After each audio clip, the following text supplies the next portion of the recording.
Xperia S est le seul à avoir en fait un bouton dédié, donc ça permet de le lancer plus rapidement sans chercher l'appareil photo sur les menus.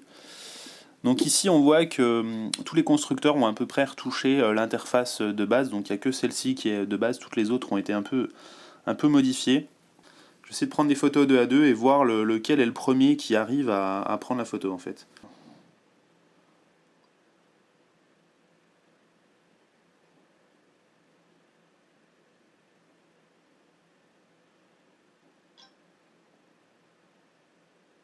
Voilà, donc là on a le Galaxy Nexus qui arrive à prendre la photo plus rapidement. Si vous regardez dans la miniature, sur le Galaxy Nexus, la photo arrive plus rapidement sur la miniature que pour le Galaxy S2. Voilà, donc là c'est fait pour le Galaxy Nexus. En revanche, pour le Galaxy S2, ça prend un peu plus de temps. Voilà. Donc ça. Ensuite, pour les deux là, donc pareil.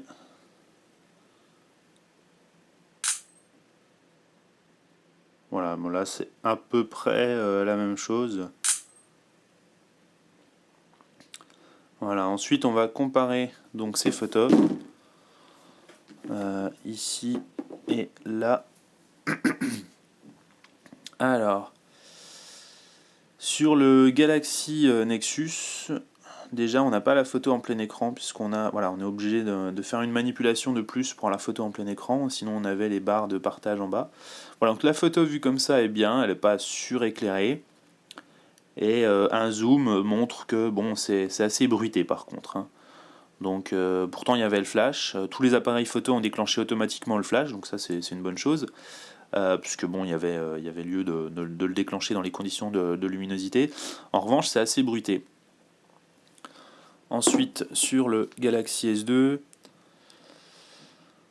si on zoome ici, là, c'est pas mal.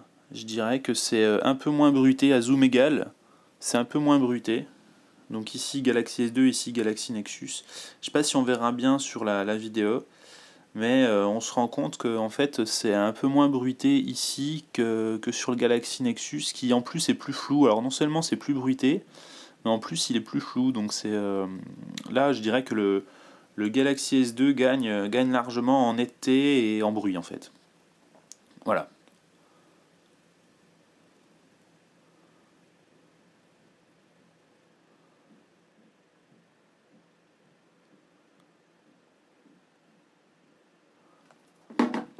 Voilà, donc vainqueur Galaxy S2.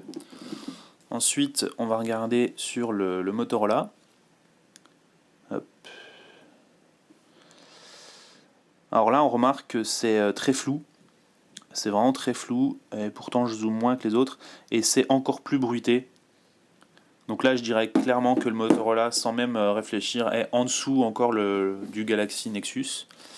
Et ensuite on a sur le Sony Ericsson normalement un excellent capteur, puisque c'est celui qui équipe l'iPhone 4S et le Xperia Arc et Arc S, donc c'est vraiment un très bon capteur. Et c'est ici un 12 mégapixels. Donc ça devrait normalement être de loin le meilleur. En revanche, il met très longtemps à charger les photos. Alors ça, c'est typiquement le genre de problème qu'on peut avoir sur un prototype et qu'on n'aura pas en vrai. Vous vous doutez bien que Sony Ericsson ne va pas sortir un téléphone qui met 3 minutes pour charger les photos, quoi.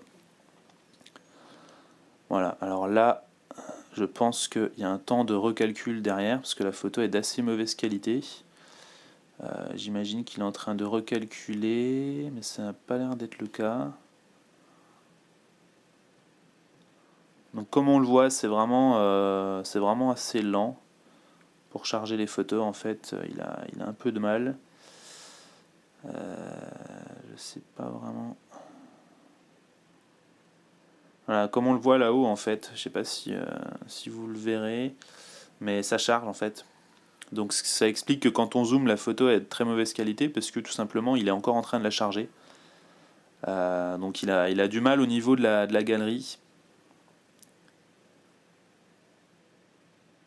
Mais de toute façon, je publierai ces photos sur mon blog pour que vous puissiez vraiment les comparer en plein écran vous-même sur vos ordinateurs. Donc toutes les photos en disant à chaque fois à quoi elles correspondent et sans les modifier.